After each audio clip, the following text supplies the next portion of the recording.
Welcome to the Equitable Wellness podcast. I'm your host, Shayna and this podcast invites practitioners dedicated to equity and liberation work to take the mic. We look at how coaches, holistic practitioners, healing artists, and businesses incorporate collective liberation into their practice. Today, I am joined by Jarid Polite of the Melanin Mosaic Performance Ensemble. Today's conversation will touch on an activity that hits home for me, the marching arts. Specifically, we'll be looking at how mental health initiatives within the marching arts, or for those who are unfamiliar with the marching activity, the activities of color guard, drum corps, and winter guard, for instance, we will see how mental health for youth and teenagers in the performing arts are important. So let's talk. Jarid, welcome. Tell us where you're calling in from today. Well, thank you for having me today. It's an honor to be here with you, Shayna, in this podcast to talk about mental health and marching arts. I am currently sitting in Toronto, my part-time home, with my other home being in New York. And I am having a great day. It's really exciting to feel like people care about a topic you care about. And to really digging into the conversations that we've had offline and, how we've connected in other ways is really invigorating. And I just need a conversation. All these conversations are needed, but I love connecting with people who know that the conversations are needed. It helps me. It is a conversation that's needed, and I think that the conversations are starting to trickle into the space, into our shared vernacular. We can get all into how we met and that whole bit. So yeah, I'm honored to have you on the podcast because I hardly ever these days talk about winter guard or color guard or drum corps in a public sphere anymore. And I do all the time. I love it. Well, we can be in each other's bubbles and each other's worlds for this episode and share that space then. Yeah, so I'm calling in from the south of Spain in a city in a little bay area across from the Rock of Gibraltar called Algeciras. I live in La Línea de la Concepción, which is to the north of the Rock of Gibraltar. But my boyfriend lives here in this city across the bay by like a 25-minute drive. So it's a bit later here. I've had my day happen. I'm kind of winding down. But I'm glad to have that kind of fresh, invigorated Toronto energy here. I mean, it's one of those things where it's not freezing cold today. So good. I have to appreciate the sunshine and the people who are shining sun on me back. So that's what we are doing. Yeah. You just got back from taking the dog for a walk. So I'm imagining that pristine Toronto air. I've only been to Toronto once, but it was a good time. It's a pretty nice place. I like it. Yeah. It's one of the most diverse places I've ever been in the country, in the planet. And I say that wholeheartedly. There are not many places where people mix from all walks of life in a place, and it's not as segregated as other places. And I'm from New York City, where there are a lot of people living on top of each other, but they're most segregated to their own areas. In Toronto, it's like everyone is part of their own group of people, and it's a really cool place to visit, and you instantaneously notice it, the diversity in the riding the bus or the train, you just notice there's so many people from different places here, and everyone's talking to each other and having a good time. So it's really cool. You should come back one day. I love it. Yeah, the last time I was there, I had shaved my head, so I was like I was literally feeling a lot of things like through my scalp, and like I was at this contact improv jam and Ooh. kind of like literally rubbing my head on everyone's body parts who were at the jam. Like it was a different time in my life, but Yeah, movement. I was movement. It was free, open, contact improv movement. But I really enjoyed that because it was the first time I had shaved my head and my hair, right? So just like being able to feel all these things, I don't know. I loved it. I respect that. Okay, Absolutely. neither here nor there. But that's just such a good memory of like, yeah, having my head shaved and then like people not only touching it with their hands, but their knees, their bellies, their elbow, whatever, like Total their experience of legs. flow. I'm like, wow, the sensation. Mhm. Um, so yeah, it was, one hearkening to diversity and diverse movement, diverse people, a cross section of different interests Mhm. and lifestyles. That was, I think, in 2011, 13, 12. It was a while ago now. So yeah, speaking of things a while ago, we're gonna come back to, for me, my winter grad activity and my color grad activity was a while ago. I want to say also that with this episode, I'm announcing that I'm actually going to be taking an indefinite break from the podcast.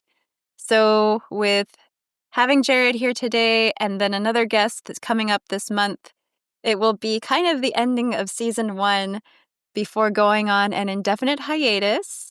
So, again, happy that you're a part of season 1, maybe the only season. We don't know. Never know. Um, But still, if you are watching this today, you can see this on YouTube and Substack and find full episode notes on the Substack called Equitable Wellness, which also I might change the name of that, but you can subscribe to my email list that will have my writings, including this podcast and others. Join the community, support the work, and have the final episode or episodes dropped into your inbox.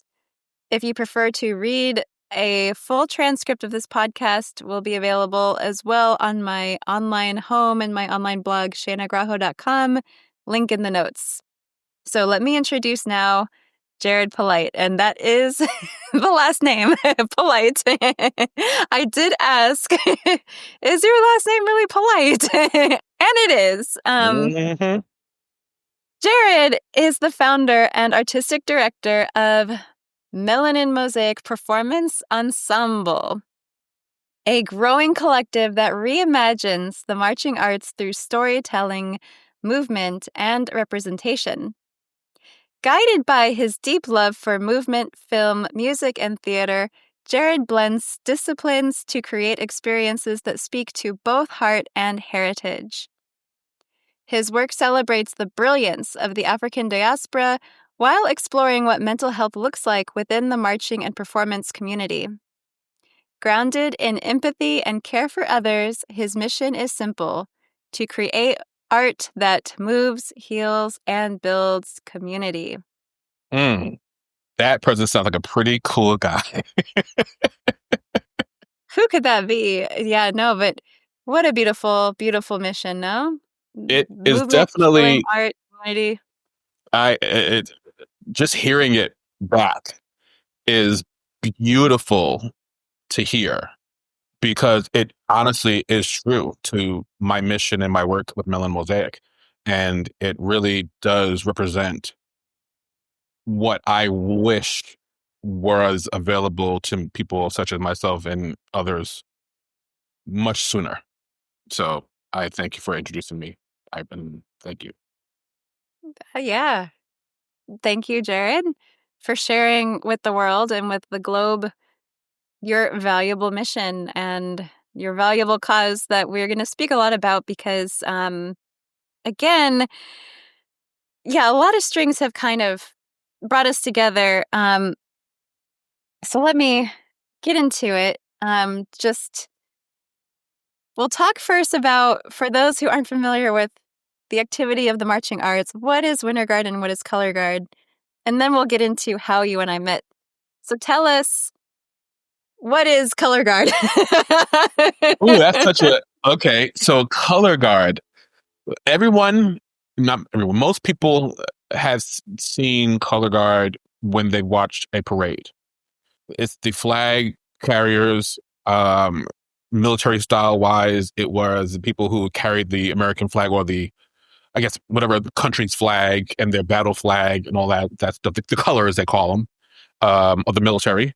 And then somehow some people said, hey, why don't we just spin these things around in circles, and poof, Color Guard is born. And it has evolved since then into its own world, separate from the percussion and the brass instruments that it's been associated with most of its existence. Again, being part of the military organization, military parades, and some genius people in the 70s or 60s and 70s decided to spin them different ways, and found friends who wanted to spin these flags different ways. And Color Guard, in the way of artistic interpretation, was created. And now, if people think of Color Guard, you should think of rhythmic gymnastics, but with a flagpole or rifles and sabers that people toss into the air, much like an ROTC style. But if a dance company decided to throw it in the air, what would that look like? How would their bodies move? How would that interpret the equipment and the storytelling aspect of not just the flag, but the body, and the extension being the flag being an extension of the body and not a solid piece of equipment that stands and moves by itself?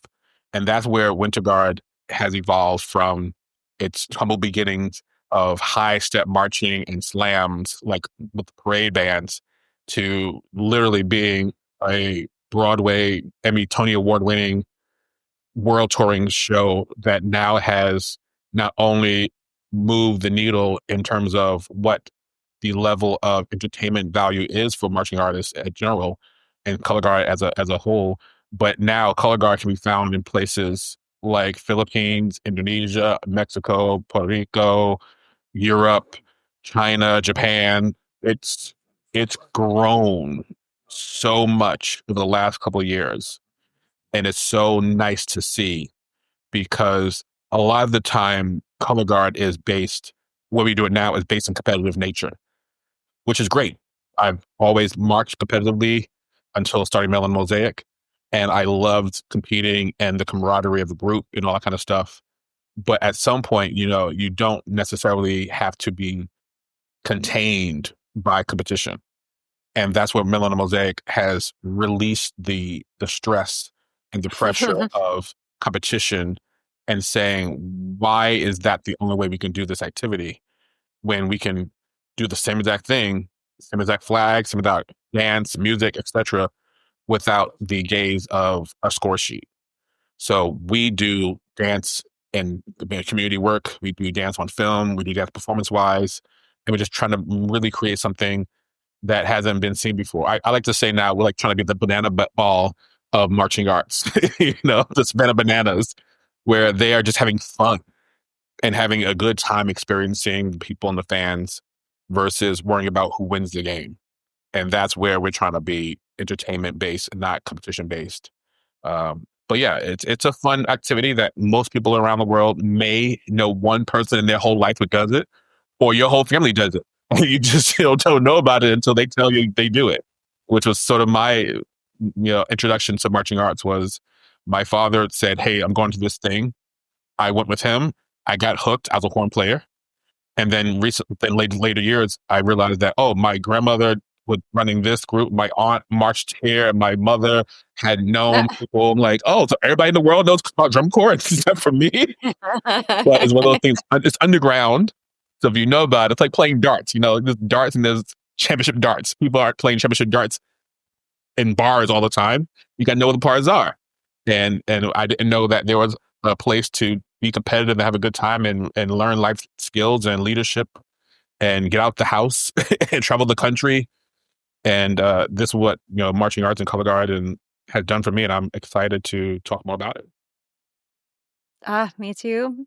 Thank you for sharing such a broad breadth of the ROTC associations and the militaristic kinds of origins with the artistic pageantry that does have scoring generally and judges, but the vast extensions way beyond a tarp in a floor, way beyond a football field, right? Stages, all sorts of screens and portrayals. I mean, I know you're really into film and all sorts of fine arts.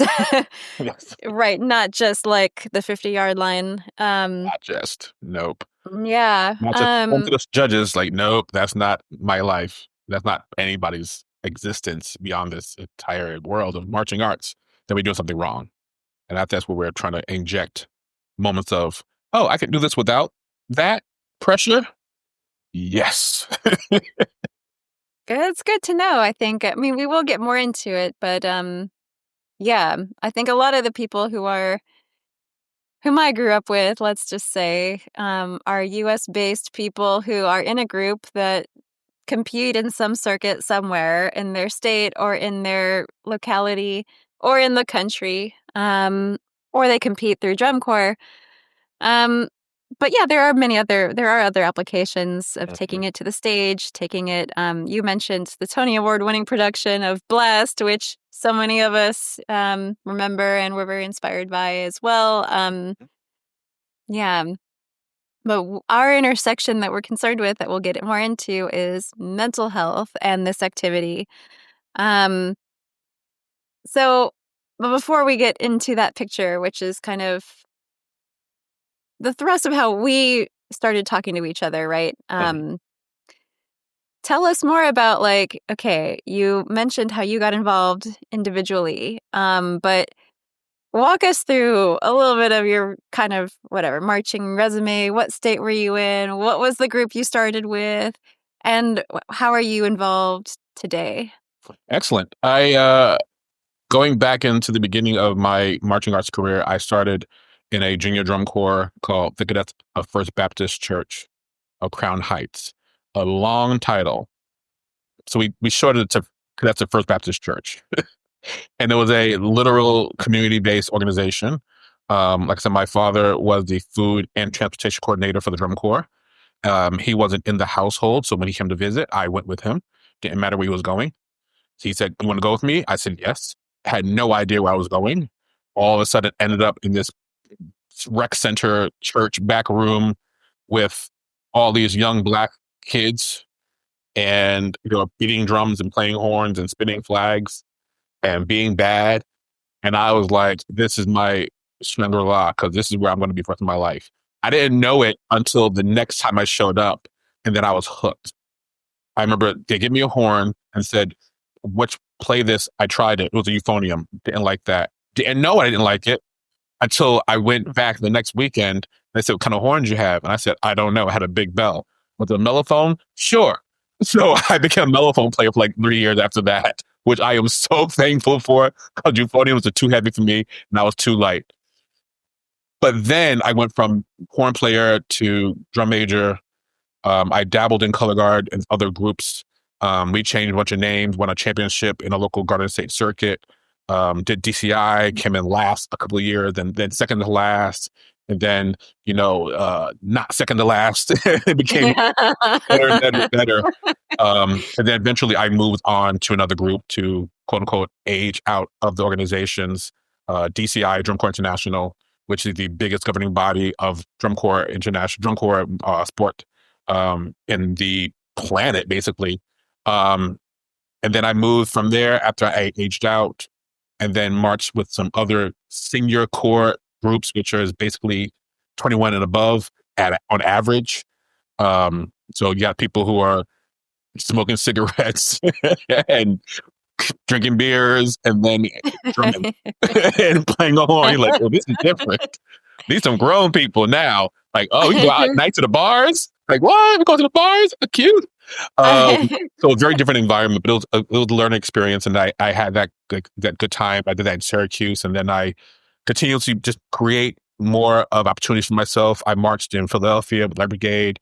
I then went to Boston to march with Blessed Sacrament, taught a few places, did this and that. And at the end of it all, I started to realize that there was no longer a place for me competitively. My body was saying one thing, my distance to the activity was changing, and there was no longer a connective performance opportunity for me to move beyond transferring my body to another location where there is color guard. And that wasn't in the cards for me. And it became really clear that I wasn't the only one who still had the motivation and the drive to perform, but I didn't have it as my sole identity. And a lot of my friends, I was looking around and seeing that they were depressed about no longer being able to compete or do color guard the way they used to do it. Whether their bodies were no longer, could do those splits and kicks and flips and turns and stuff they were doing, or they just weren't in the space to do it anymore. And it really showed me that there was a connection to the arts and the marching art activity that if these two people who I know are going through this publicly, I'm sure there are a lot of people going through it privately who I will never even know.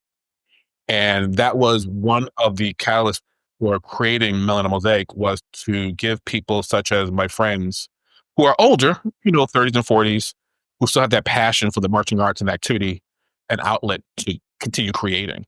Because like I said earlier, you can compete, great, but the skills that you have and acquire and trained don't go away because they're not in front of a judge. Most times you will train and perform your show and routine not in front of judges.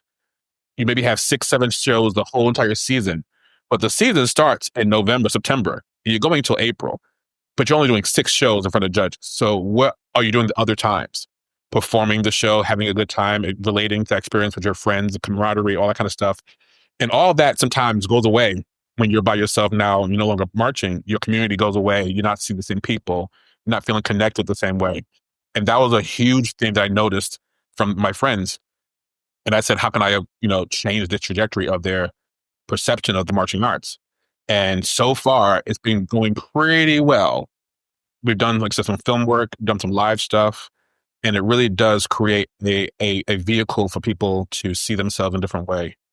Also, it gives people of color who might not see themselves fully represented in the marching arts the way they prefer to be. And I say that in a way that there are two sides of the coin when it comes to marching arts. And I've been realizing it more and more as I investigate what it means to be a marching artist outside of competition. That, especially what representation means and diversity means, because there are a whole community, full HBCU community, historically black college and universities. Very popular drumline. You might have seen Drumline, the movie Drumline, people with Nick Kane. What's that boy's name? From Nickelodeon. I can't remember his name right now. Nick Cannon. There you go. Thank you. He started a Drumline, and that whole world is the HBCU lifestyle, high step, show style, marching band lifestyle, where 98% of them are Black people. So to say that marching arts as a blanket statement needs more representation is false. Marching arts, the way that we have perceived it, the way that we do it, the core style, the dancey, heavy dance style is very much lacking representation on a surface level. And because it's hard to see yourself in certain places, I decided to create a place where you're always seen. So you don't have to question, am I being represented in this activity? Even if I don't know about the HBCU side of it, because I'm not associated with that world, I wouldn't want to jump in and be like, hey, y'all, I'm Black, let's do this. Like, I don't know about you.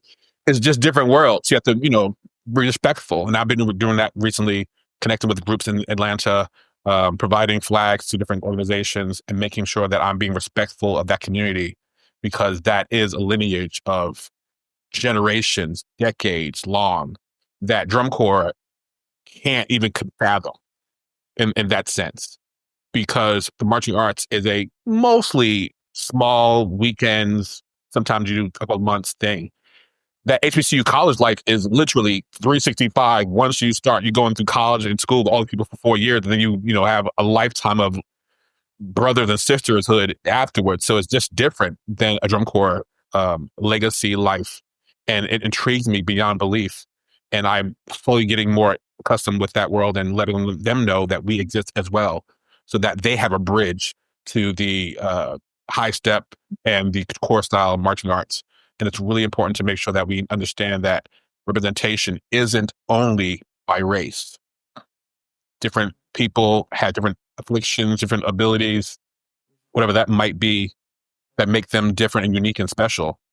And we need to make sure that people from all walks of life are represented in the marching arts. And that's something that we are striving for in the future as well. I love it. This is so multifaceted. I like that there's kind of, I don't know, I'm imagining like a bubble, and then you're like just outside that bubble, and then everything beyond, I call it my sandbox. I call it the sandbox. I say the marching arts sometimes is playing in the sandbox while you're on the beach. So we're boxing ourselves in, playing in sand, while there's a whole entire beach, miles and miles and miles of sand, an opportunity to create giant sandcastles, but we're playing in the sandbox, trying to be bigger than the sandbox allows. But we're not trying to change the size of the sandbox. Just put more people in the sandbox, more sand in the sandbox from outside the sandbox. Like, why are you doing that? There's way more sand out there. You can walk 12 miles of a beach. You will see different things, meet different people, experience different lifestyles, all that. But you stick to the sandbox, you're only getting that perspective. Well, thanks for taking me out of the sandbox here, because yeah, I think like the majority of the associations of when I think of mental health and color guard or mental health and winter guard, I think it's probably still within that realm of the sandbox, but we can explore outside of that and know that there's way beyond it, right? But exactly. But in our in our shared contexts, right, of the world we both think of, when we talk about the world I think of, right? Mm-hmm. We can start there because it's one of many starting points. And there are many people who are still involved in the sandbox. And so, but yeah, thanks for letting everyone know, right, that there's, way more beyond it. Let's talk about Melanin Mosaic. What is its mission? And yeah, just tell us more about what you're up to with that. Our mission, generally speaking, is to make connections within the marching arts community for those who may not know that they have a place here. Recently, I've had a conversation with an organization that is becoming more well known for their brass instruments and their drums. Not necessarily part of what Melanin Mosaic does on surface when it comes to instruments, but I said I was a former horn player, so I've always had that soft spot for a nice brass line and a nice strong section, whether it be drums or whatever. And being on social media, I know you're taking a break, but being on social media, just scrolling through, I happened to find a group in Uganda that is doing brass training for their little community. And they were looking for brass instruments. Again, I have a sore spot. I grew up in the marching arts in the city, way down the bottom of the barrel of how it is today. Dues were like $300. We had a summer job to pay the rest through the city. And it was like, bare bones, inner city youth. We are hitting the streets. We have people who are on parole at 17, trying to go through, drum corps tours and have to get permission from the parole officers. That's the kind of life that we were living, and very different than what people are living now. And it's the community sense that we don't have anymore. So to see a group of Black people in another country trying to better themselves through music and art, I just immediately said, hey, if this company that I'm seeing online is as true as they say about what they're doing for the people and not just commerce, then maybe they might be interested in working with this other group. And I had a conversation today, and we are actually supplying this organization in Uganda with brass instruments and how to actually fix your brass instruments and do training. So there's not a system of, oh, we give you something and then you're screwed if it breaks, or, here's a body dance or flag and can't train yourself to do any more. Oops, sorry about you. So we're giving you tools. And stuff like that is what fuels Melanin Mosaic. Connecting people, connecting culture, connecting diverse voices. And that is, in a nutshell, what we really are about. More than producing the art itself, is being a catalyst for the art to be produced through our means and our productions and our connections.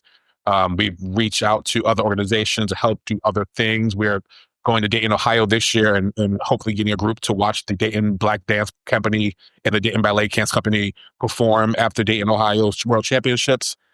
So we're trying to be connecting pieces to more than just the competition world of marching arts, because, like I said earlier to somebody else, there will be way more people not competing than there are competing. So if there are brass players out there who can do that without the need of competition, and there are drum lines doing NFL football games and everything else, why aren't there more opportunities for color guard to present themselves in a way that is no longer in front of judges? And like I said, it's one of those things where if we break the system and break the mold and break that sandbox just a little bit more, people will start reaching out to them, to other things, and say, hey, let's incorporate color guard into our dance company. Let's incorporate color guard into our theme park more often. We have parades, which is great, but some of those aren't even, giving you the satisfaction of showcasing what you can do. It's like, oh, yeah, we're going down the street doing, fun things. But to really have real artistry, what you're doing is different. And I appreciate having people who are not just talking about community, but talking about artistry. And that's where I think Melanin Mosaic is finding that sweet spot of community and artistry mixed with the mental health and the wellness. And that's what you get with Melanin Mosaic. That's how we form our ecosystem, through artistry, care, and just representation. This is the best mix of artistry. I mean, this is like the finest of the sand. But I mean, again, there's all kinds of sand, right? The rougher, All the kinds coarser. of sand. All kinds of seashells, all kinds of. So I really appreciate you showing me so much more of, what you're up to, in the sense that, like, I feel I'm kind of seeing way more the involvement of, your hands in different, across projects, but across kind of like making meaning and touching people's lives, right? And just having the arts and the marching arts being a tool and a conduit for just facilitating all sorts of great things. Like, that is a gift to give. So I really appreciate all this, and I appreciate your dedication to the art and serving with your life and your blood, your bloodline, your lifeline, your vitality, your commitment to this, Absolutely. or with your livelihood. Yes. So yeah, thanks for again just. No, I do it because I was called to do it, and I always say it's never me doing it, because if I were the one doing it, I would have failed a long time ago. So I know that it's not me doing it. I remember the day that I started Melanin Mosaic, I rose out of my sleep and something said start. So I grabbed my computer and I just started. That was it. Like, I just grabbed the computer and said, okay, Let's see what this is about. And, ChatGPT and I are very good friends. That's my assistant. We go through a lot of questions in my brain together and formulate ideas. And it came out that, my best friend was like, hey, put these two names together. And I said, that's great. Here we go, Melanin Mosaic. And he helped. And it's been such a rewarding journey, even though it feels like sometimes I'm alone on an island. Because there's no blueprint for this, really. It's not something that I can look at other groups and say, oh, that's how they did it from scratch. Most other groups that I've seen do it are because they are in a location that sometimes there's nothing else to do. So they create organizations that do color guard, or they are at a school that somehow has the funding to do color guard. And there's not very many places out there, again, that are not thinking of it as a school activity or a competition activity, unless you start going to other places outside of the US where there are just clubs and they just have color guard fun. And I watch TikTok now and see kids who are like 8, 9 years old doing amazing tricks. And I'm saying to myself, you are 8 years old and with no shoes on, and you're doing color guard. That blows my mind to the reach of the activity of color guard, because it is so accessible. It's a 6-foot aluminum pole and a flag, and you can start. There's not a lot of barriers to entry, and like a horn player or a brass or a drum or something like that. It's just, you have to learn how to use this pole and move your body with the pole, and then you can start adding your skills. So it's such a rewarding experience to be part of the ecosystem of marching arts, and to really shine, or try to shine and do it my own way. Yeah. I like thinking of the ecosystem, and you've produced other videos. I've really enjoyed talking about just creation of art in general, and dance, and creating for pleasure and joy, for the sake of pleasure and joy, right? That I also have really resonated with, which is, I think, a very important message in our age. But yeah, like in over here in Spain, like I'm in the land of flamenco, and so there are people walking down the street singing their flamenco, and then like clapping their hands to this and that, and then some people are doing the little dances that go with it. And so when I think about like a flag, and then going along with the pole, spinning along, and then all of a sudden there's a horn player. Oh, here's a drummer. It's kind of like you got your guitarist, you got your singer, you got your flamenco dancer, and that's all you kind of need, really, to just keep the party going, and just be creating out of wherever you can. So yeah, running it a little bit back into the sandbox, as it were, our metaphor for the activity, kind of as we know it, of like the indoors, the outdoors, and the kind of different governing bodies that there are.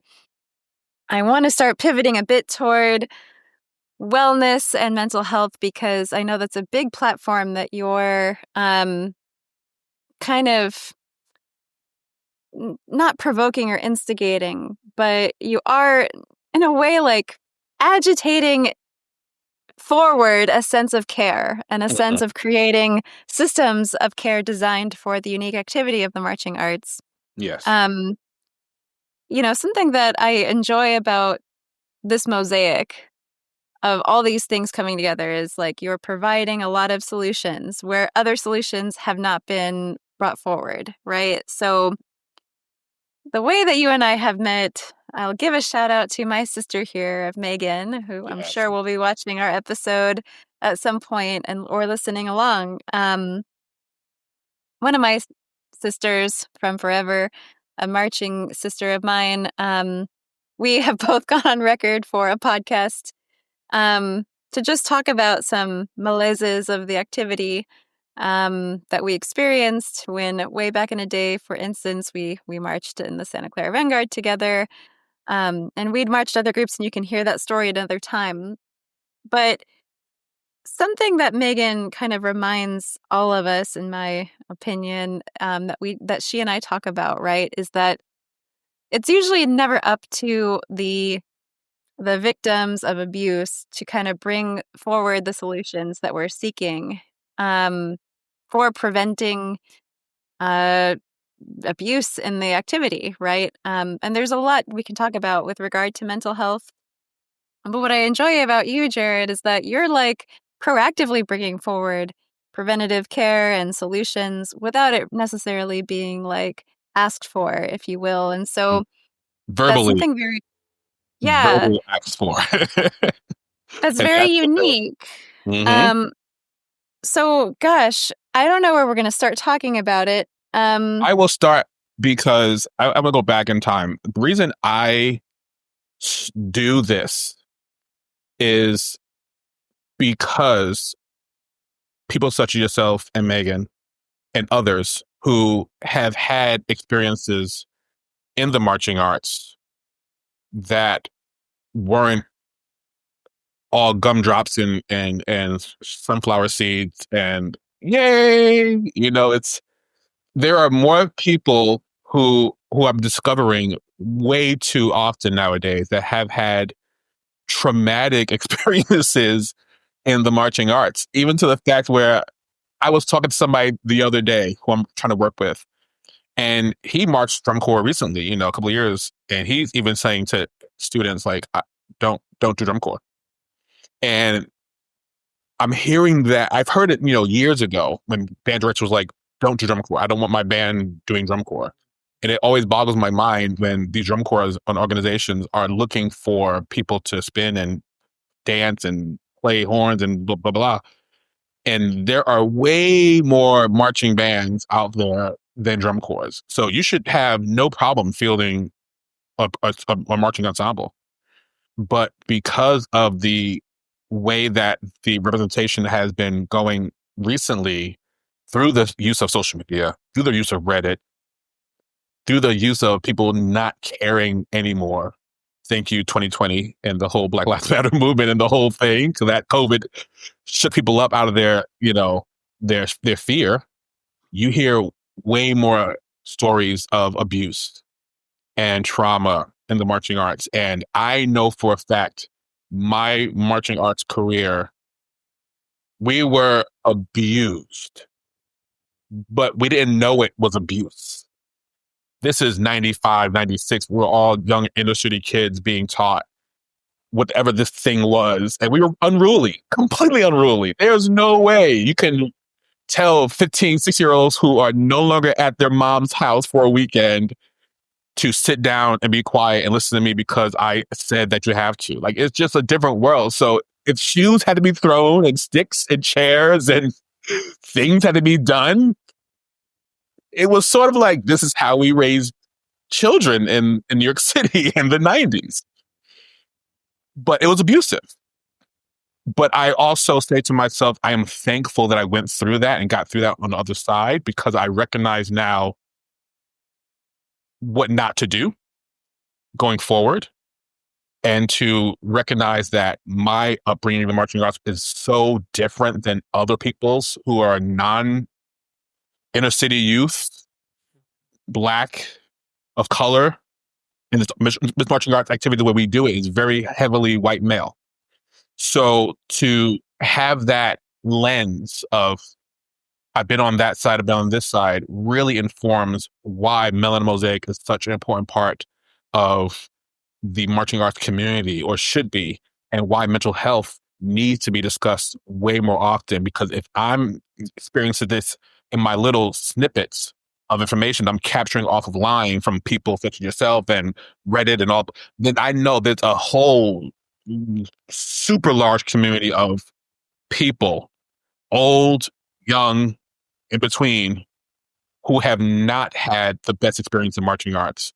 And they are either not talking about it to save face of the organizations they come from, because I just had that conversation 3 days ago, or they are being verbal about it and taking a stand and voicing what happened to them, such as yourself and Megan. And that's what fuels me to tell people, hey, there's an issue here that we're not talking about, that we should really make like red light balls go off, because there are drum corps out there and organizations folding bad accusations of abuse, no matter if it was 1981 or 2 years ago. There are groups folding, and no one has made that decision to be like, hey, besides this little one certificate we can take online and call it a day, let's have that real conversation about why we need to make mental health a much more important part of this activity than we do now. So I thank you for just voicing your opinion, being a voice box. So I can lean on that and say, okay, I'm doing something right. Because if these people are talking about it and they're not the only ones who are experiencing this, I think if I can be the connecting pieces to finding help for people in the marching arts, not saying I need to know everything about everything because I'm not personally trained in this kind of stuff, right? I'm just discovering myself and just understanding what these triggers and what this trauma informed actually means. But if I have to be the one to say, hey, y'all, we have people around us who have not had the experience that you love drum corps for, we should probably address them too. Mm-hmm. Yes. Yes. Um, yeah, I'm thinking of like, how do we start addressing it? Where do we address it? Podcasts like this, podcasts like the ones you did, being in the rooms. I'm actually working on creating I won't say TED Talk, but a session for drum majors. Oh, sorry, no, band directors from HBCU communities next March to see if I can get in and present to them the reasons that mental health should be explored more often. There is a world in which mental health professionals should be examining the heck out of marching artists because of the way that we create these environments in this culture. It's unlike anything I've seen before because there's no payment on the other side of this thing, really. There's no, if you get a band director job, great. You don't need to go to drum corps to do a band director's job. If you get on a staff, great. You don't have to be drum corps to be a staff member. But if you go through that fire and pay all that money to do it and come out on the other side not expecting anything, then you've done drum corps. Because that's 99% of the people who never get that job to teach or perform or write drill music or write, sheet music or drill or teach color guard or do Melanin Mosaic. There are more people like that on that side than are actually finding joy creating something useful from the marching arts experience.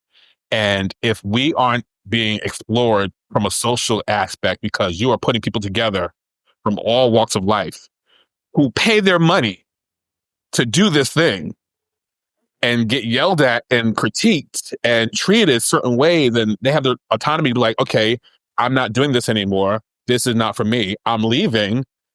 And then you get mad because they left you a hole, but you treated them like crap. There are way more people nowadays who understand that they have respect and control over what they happens next. And it becomes a speaking box for people who no longer need to fear. And I think that's one of the biggest parts of Melanin Mosaic is not having that fear because we're not playing in the sandbox, like you said earlier. I will approach people and say, hey, this is what I believe in you. I don't know you, but this is what I'm seeing. And I don't know if you're the right people who should be teaching the activity or doing this thing this way. There's a better way. And if we can get that message across that there's a better way, then we're doing our job because it really is a huge social experiment. You go to marching band in high school, that's a diploma. You know what you're getting. You're not studying high school marching band. You go to college, you're not studying college band. You're getting a diploma in something else. In the March Drum Corps, you are only doing drum corps. In March Winter Guard, you're only doing Winter Guard. There's no guarantee of anything else after that. So to have all those people together, different walks of life, different nationalities, different races, different ways of thinking. I could have marched with people who are racist and I don't even know about it. Who are homophobic. I don't even know about it. People who are below the poverty line. It's just an ecosystem that is so unique. It should be studied more, especially in the mental health capacity, because it is a melting pot of personalities aiming for one goal with no promise of anything else on the other side. And that's wild to me. It's not just like a one-time thing. People 8, 9, 10 years of drum corps, marching band, winter guard, cycles all year long. And you're like, you are mentally messed up. I know you are. So we have to address some of this stuff. You have to address some of this stuff. So that's what we're trying to do. To bring to light. Yeah. It is very unique in that way where you pay to do it. And I mean, what else do you pay to do? There's no Like professional anywhere. league. There's no, we can get paid by joining the rugby league or the lacrosse league or the dart league. Like this, name a league, there's a league for you get paid as professional. There's no particular league for marching artists unless you are doing like to the NFL drum line or you're, happen to get to the military band, something of those natures, or you're teaching. But besides that, most people have no outlet beyond what they're doing. And that's it. And like I said, when you get dropped off, you get dropped off. And that's it. So it's like a lot of skills. What do you do with them? But I guess here's a question. Why do you think mental health infrastructure has lagged behind? In Winter Guard and in the activity and in drum corps, like why? Maybe physical health kind of comes first when we think of it, but like why has mental health been on the back burner? It's something you deal with in silence. When you are injured, you can't necessarily hide an injury unless you are playing it off. And at some point, that injury will produce itself into other problems. But you can see when someone's limping. You can see when someone's favoring one side of the arm versus another. So you can see that physical. You can't see what they're thinking. And that's the difference. So if we had a big wall that everyone's thoughts popped up on the screen, and you're like, oh, I need water. Oh, I am hurt. Oh, my dog just died. I don't know. I'm here. Oh, I don't like the way that you have to talk to me today. Oh, that person doesn't respect my boundaries. Oh, if you had those popping up on the screen, then you would talk about them more. You would say, hey, I see above your head, you have problems with so-and-so, so-and-so, so-and-so, so-and-so. Let's talk about that. But what happens is, everybody okay? Yep. Because you don't be singled out. You don't be the ones standing, in the room like everyone's ready to move on or whatever. And you're like, I can't get this. I have dyslexia and my way I think about things aren't the same way. So I can't learn the way you teaching. If you're not saying that, people don't know that. And now you're on your own, fighting your own self to figure out how to not stand out in this room. Because we're not trained instructors. We are not. Most people who do color guard or teach marching arts, unless you've gone to school for teaching, you are not trained professional teacher at all. You are a person who has the same skills that they look for to do the job, and they ask you to do the job. That is a recipe for disaster. Because you don't have any of the skills to handle people, let alone youth. When you have a child yourself, haven't had a child, haven't seen a child, don't talk to children at all, and you're thrown in front of children and be like, hey, this is what we do. Not knowing how they learn, what their things are, and you're thrust into this world and then asked or, charged with producing a result that may or may not come because you don't know these kids. You don't know who has a learning disability in this group. You don't know what the traumas are in this group. You ask them to do one thing, they're like, I can't do that. Next thing you know, they're a problem child. But you don't know what the problem is because your mindset is on, I got to get these 12 people to do the one thing that I'm trained to do. I'm not trained to handle problems. That's what parents are for. And the parents aren't trained either. So what do you think they're going to do? Brush it under the rug or be like, okay, it's all good. It's fine. You just, whatever. And that youth or that person, no matter their age, now is feeling different about themselves. Whereas physical therapy, you could say, oh, that's a broken arm. I can fix that. You're back on the field. Well, even then, that's a problem right there, because if they don't heal from that problem in the injury, now that's a whole other psychological weight that they're dealing with. And I know we've had conversation with Megan about, performing on broken ankles or sprained ankles. And I was like, I watched that video and I said, you did that? Amazing. I'm watching the Physical 100 now on Netflix. And some people hurt themselves and they keep going. I'm like, that's mind of matter. But if you had the choice to not disappoint people, would you still do it? Or you're like, hey, I'm going to make sure that myself is good, because if I'm not good, then we are all not good. Which one do you choose? Do you choose the self-sacrifice, or you choose, whatever? And sometimes people just go with it and keep quiet. So that's why we don't necessarily make mental health an actual issue, because no one's talking about it until it gets to the point where it becomes a situation that is beyond control, beyond salvaging. And now you have to have some legal questions asked of your organization. And people rather just ignore it than have to deal with it, sadly.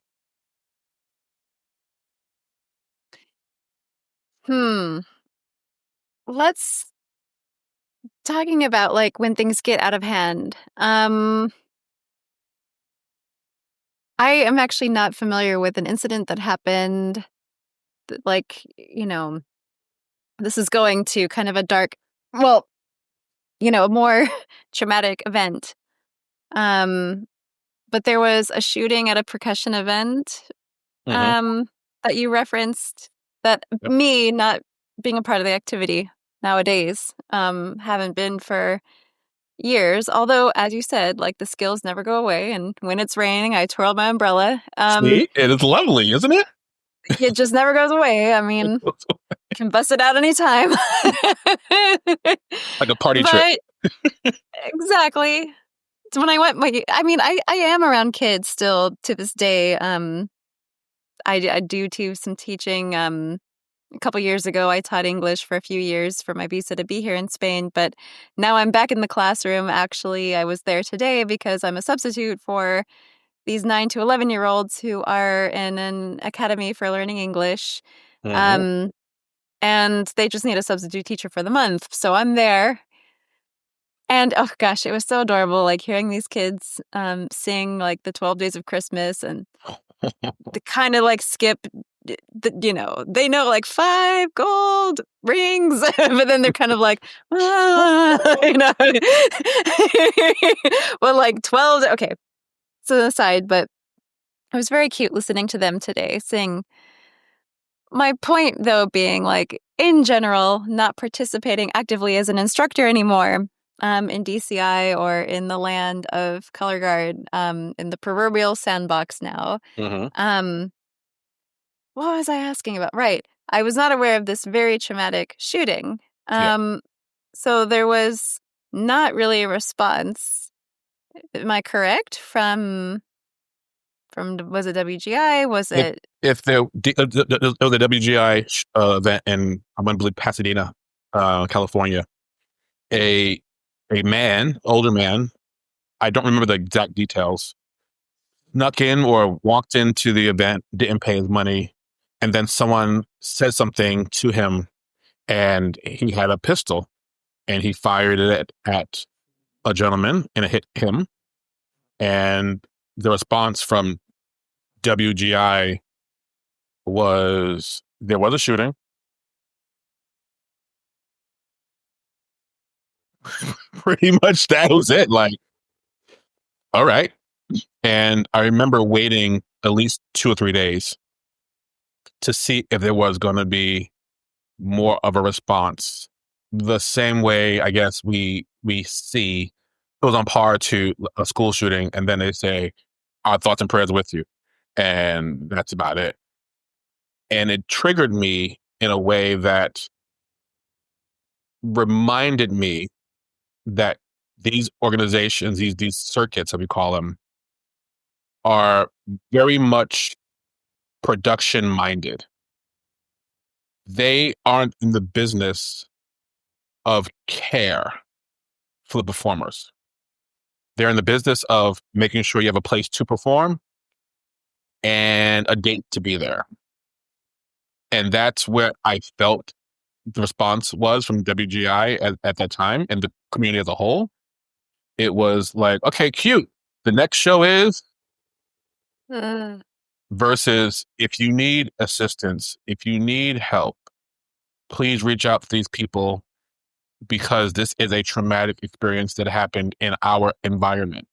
It wasn't outside on the sidewalk 5 blocks away.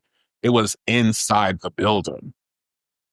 That is traumatic in itself to have a school shooting that you don't even think is going to happen in a place where you've never had a school shooting before as an environment, not just, oh, this is a school shooting. It happens every once in a while around the country. Like this was happening in the activity that we've been around and felt safe in for decades, generations. And it shook me to think, even going to championships in April, that last April, this happened like February or March or January. How would we feel safe in that environment? So the metal detectors, great. Some security, it's like stuff like that. But it really was a wake-up call for me to think about all the schools I've just walked in. Back door, walked in, badge of some sort of whatever, and just go in. And it lets you know that we are more than just what our activity is. And we need to recognize that as a community, we need more help and care. And I talked to the gentleman who was injured, and I told him, hey, if you need help, because I know that's a traumatic situation, reach out. I will be here for you. I can find some people to talk to you about what happened. And he thanked me and said, I'm good. And it was great. But I know there's a kid somewhere next to him, possibly, who's like, I'm not good. But I don't know who that person is. So hopefully they find help and don't sit with that the rest of their life and have that, be an experience that they are now stuck with. Mm-hmm. So going through all these touch points of like the extremes to the things that afflict marching members day in, day out, every day, I want to kind of start wrapping up on the importance of, what the big initiative that you've brought forward of March Forward. Yes. Tell us about March Forward Wellness, the vision of it. What does a future look like where mental health, youth mental health, and first aid, communication training, and community care are built into the fabric of Winter Guards and the broader sport of the arts, and just the marching activity in general? I have a dream. That sounds so crazy, but it really is. And I just visited the Atlanta National Civil Rights Museum recently and saw the Dr. Martin Luther King exhibit, which is beautiful. But it also is, it's real. I understand that there is a need that we are not addressing. And if people are addressing it, they are doing it in small little bubbles.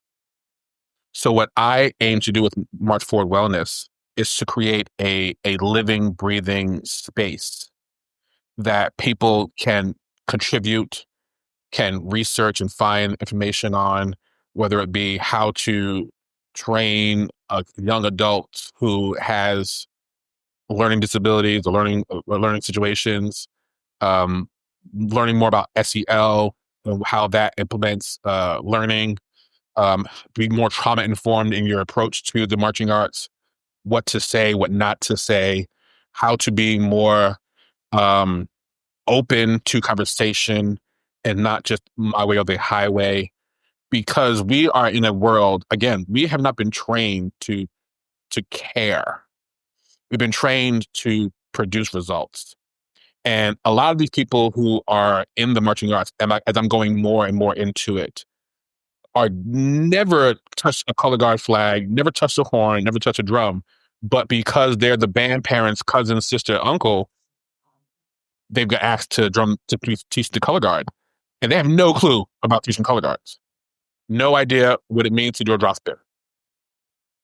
No idea what it means to run a color guard, be at a show, tape a flag, any of those things that basic knowledge of the marching arts would require to be in front of these young adults.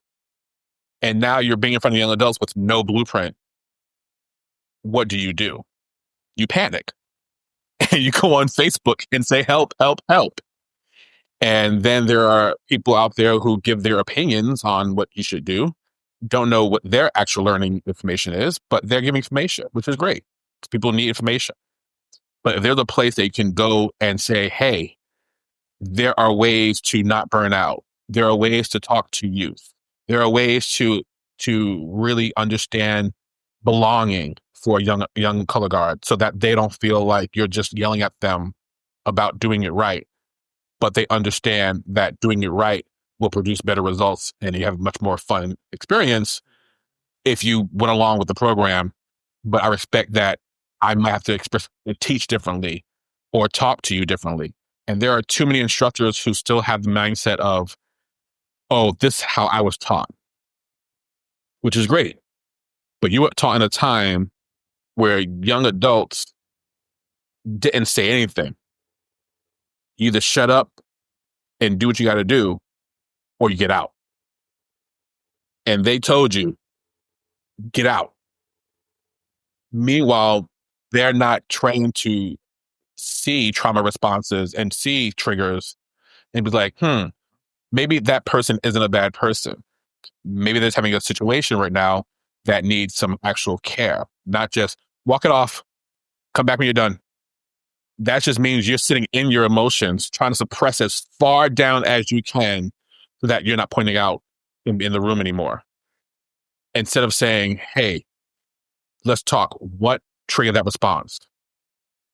And they say, I had a situation happen recently that song was the last song I heard before so-and-so passed away. And you're thinking that you're being a problem person, not realizing that because you chose a song to do warm-ups to, that might not be the song that is best for everybody in the room. And so they're having a situation or a trauma response to it, and you're saying, oh, that's being difficult, or they're blah, blah, blah.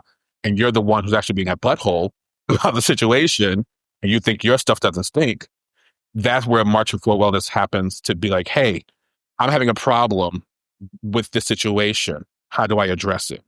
Come find information on our website or talk to somebody on our side. We'll connect you to different people, places. We're trying to not just be the informant, but we're trying to reach people who have more information than us. So right now we're working with the National Alliance of Mental Illness to do some stuff. We're working with other organizations who are involved in this thing, working with people like yourself who have different experiences and different skills, so that they're bringing information to us and to our community versus them having to seek it out wherever it might be in the world and might be, not directly related to what we do in our activity. There are lots of places right now that sports training is top-notch educational material across the span of the world. You can be a teacher, a sports coach, all that stuff. There are places you can learn sports coaching and mental health or wellness at the same place. And we don't have that in the marching arts. So we can get that to be a thing where information is readily available for you and resources available for you in the marching arts. And that's what we can do. That March Forward Wellness is that place. Then I'm happy to say we've done it. I love what you said earlier and I don't remember the exact words, but I'll find them because we're recording it and I'll get the transcript. But something along the lines of that the current activity is not designed for care, but it's designed for a result or designed for production. Done for production.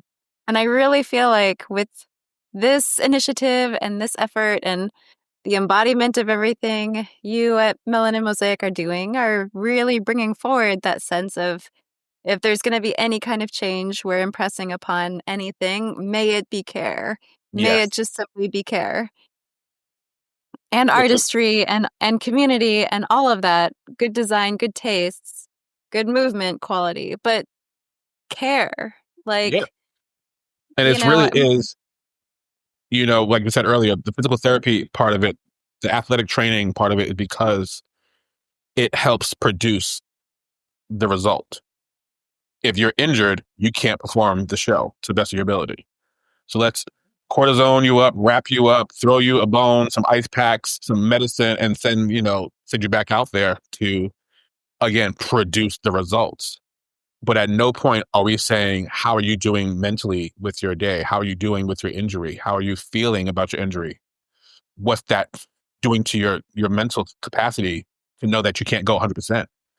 And that could flip a whole other switch in someone's trajectory of their life, to think about those things and not just be the person who says, I'm going to push through, even though I am broken. So now you get to the point where you can't perform anymore. And now you either go home because they can't use you anymore, which happens. Just like the military, you get injured, they cut you off and you're away because you're not actually producing the spot anymore.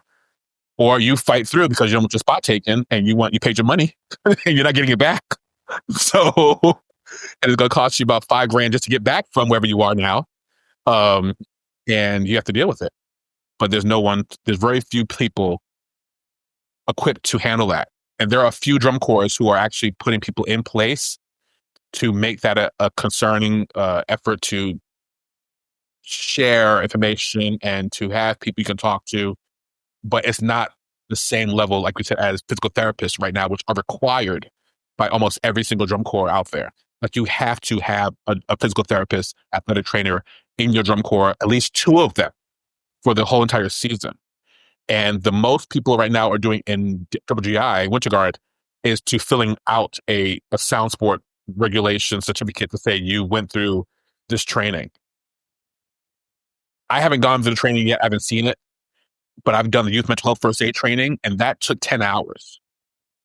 5 hours or so, 4 hours with in book learning, and then like 6 hours with a person on the other side of a screen to answer any questions you may have about the material you're learning. I don't know if that is optional for sound sport or is just a check the box you created, you did the work allegedly to say you can teach children now, but not actually teaching children, because who knows what you actually learned? I know what you actually learned reading that and checking A, B, A, B, A, B. So I don't know. It's weird to assume we're doing something, but not actually doing something. So if that's the case, March for Wellness needs to happen. yes. I'm just going to read the description of March Forward Wellness because one that you provided me, I thought it was just very beautiful and detailed so that there's a very clear picture. And then, and then I have another comment Sure.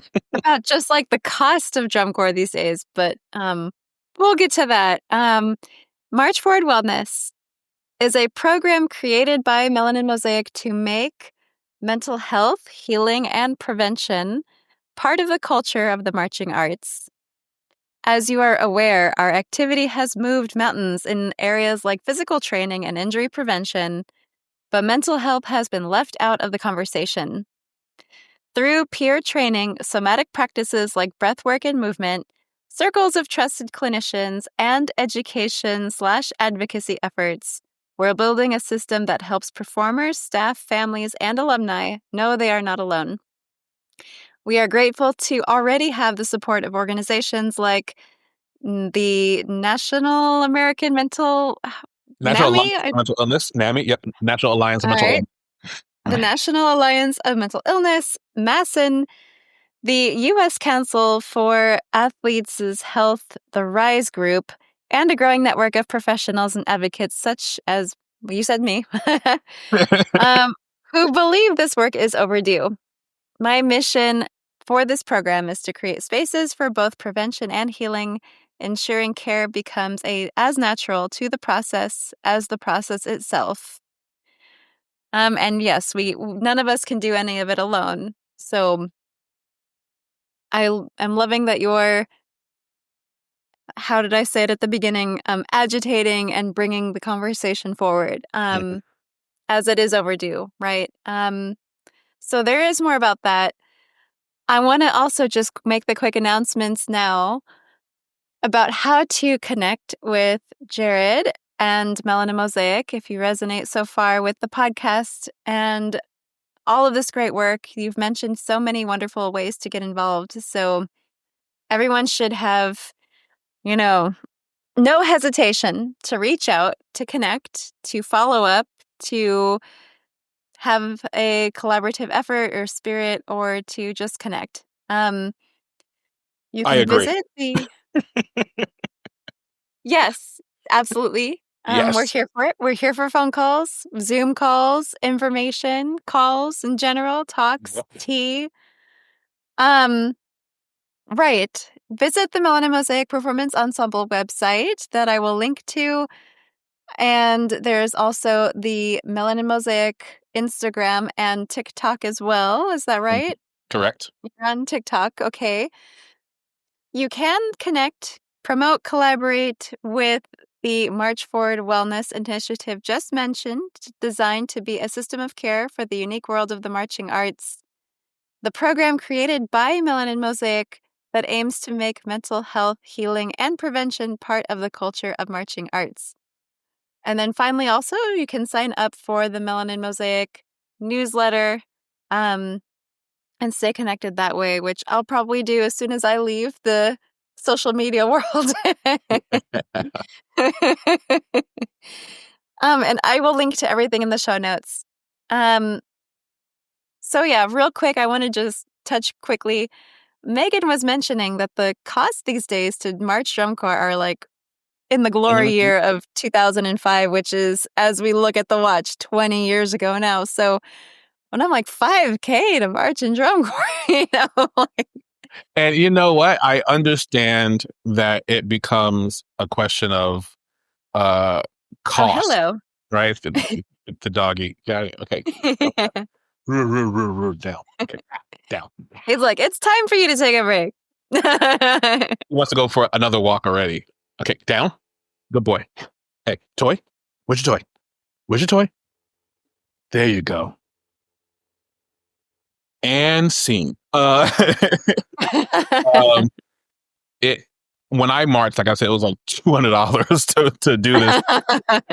And it does create a whole other problem that Melanin Mosaic aims to address in our own way, which is the way in which the people represented in the drum corps community reflects directly to those who can and can't.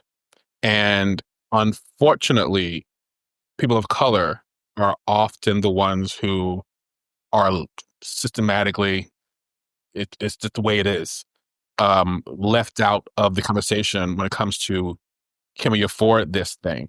And it's become almost triggering to me in some ways when I look at some of these Facebook groups and things and Instagram, and I see Black and brown folks just asking donations, providing links to GoFundMes and Cash Apps and Venmos and all these things. And I say to myself, they'll never march. They won't. If they can find the money, great. But a lot of these people will never get to march. They might get 1 year, if that, and that's it. And it bothers me, but I also know that it's not something that I can fix myself. So that's another reason why Melanin Mosaic has been created, to give people who may not have the funds to do the drum corps style, but they can still find opportunities to connect with people who are like-minded and do the same activity without necessarily spending the money to do it. Because if I can get 100 people to pay $5,000 we are going to Europe. I mean, I don't know. We're going to tour to Japan. Like, we're not staying in the States for 20 days. Like, you know what I mean? It's just, I understand the way the system works. You have to do it this way. There's trucks and buses and louting, blah, blah, blah.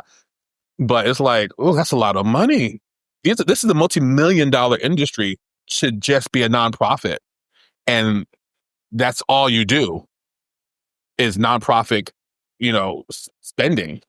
So there's no one really trying to create avenues of income for these organizations on the other side. There's not a lot of opportunities to say, hey, we got asked to do this thing, looking for people to produce this horn sign line for this opening, whatever, and get paid to do it. There's not that kind of system in place because the way that the world is for marching arts. You can be in your sound of Spain right now, right? Or me in Toronto. And people will come from all over the world to march with our organization because we are giving the top quality whatever. That doesn't really bode well for community groups to say we have space and opportunity to do this, that, and that, and you get paid for it. So it becomes who has the money to march and who doesn't. And right now, there are a lot less people who can march financially than there are marching. And that's where that barrier of representation comes in. The lack of diversity comes in.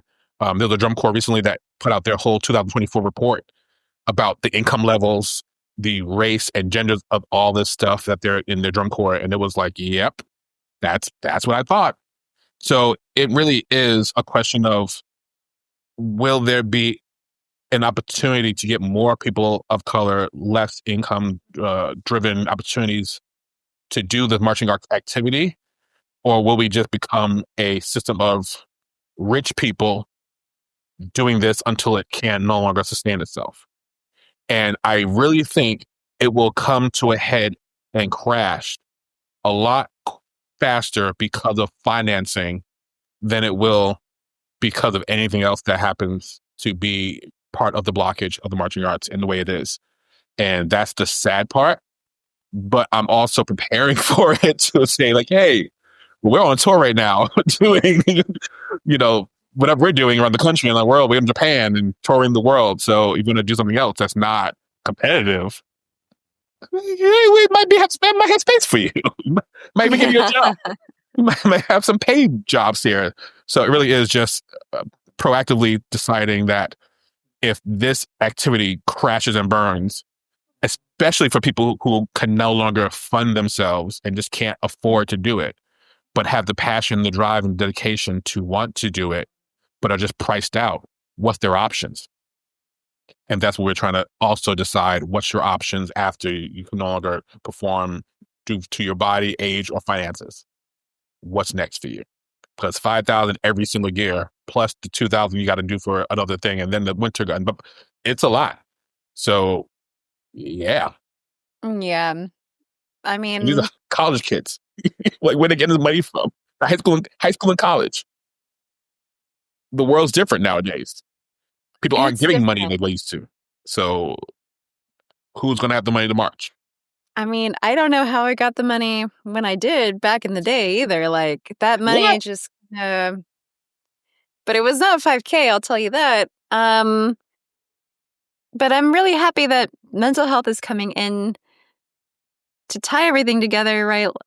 The body, the age, the finances. And, in our side conversation, I've also been talking more about, right, like our digital communication and technology tools today that were not a part of the scene.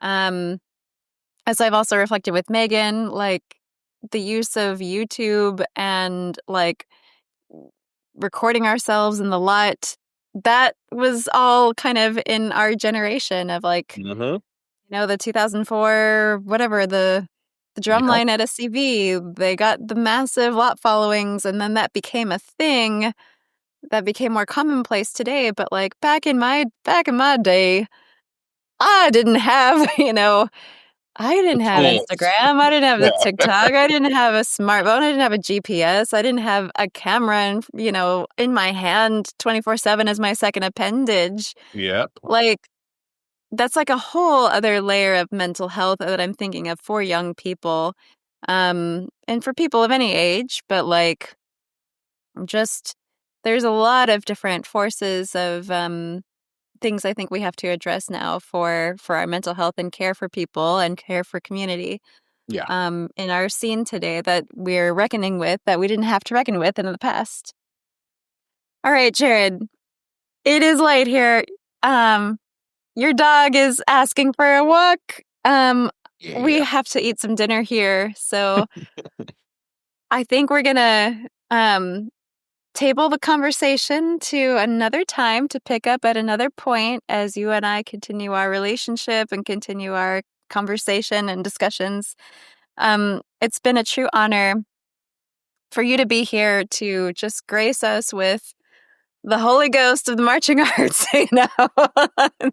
the blessed spirit of the former blessed sec marching member of all of the spirits of all of the marching groups and all of the marching ancestors that you bring forward here today, including but not limited to the cadets of some, very long title that Yes. sounded very Spanish, like like that drum corps. Circle Crown Heights. Yes, it's a lot of I was thinking like that could very well be a Spanish group because that's named just it sounds so Spanish, but put on a yes. T-shirt. It's like wow, and then go underneath. Like okay, we had T-shirts like that. The whole cross and it was a lot. It was cute, but it was like oh, this is Jesus like. Okay, cute. Oh yes. Thank you. Is there anything else you want to add today of just a message for anyone out there, parents, performers? This conversation, as you have said, is going to go well beyond our time, well beyond maybe our generation. But as we cast the ripples out into the future, is there anything else you want people to know? Don't take self-care for granted. Period. As especially as adults, we take self-care for granted. And at some point, it catches up to you. And what you do after that is, could change the trajectory of your whole life. So think about self-care as much as possible and then act on it if you can. But yeah, self-care will save you a lot of stress in the long run. Even if things are going bad, just a little bit of self-care. Go for a walk. That's why breath work is such an important part of our training now, because it could be as simple as learning how to breathe, to relax your body and take that time for yourself. And if you don't know how that works, then we need to, train people to take care of themselves. So yeah, self-care is important, people. From me to you. Thank you, Jarid. You heard it. Self-care. Not to be taken for granted. No.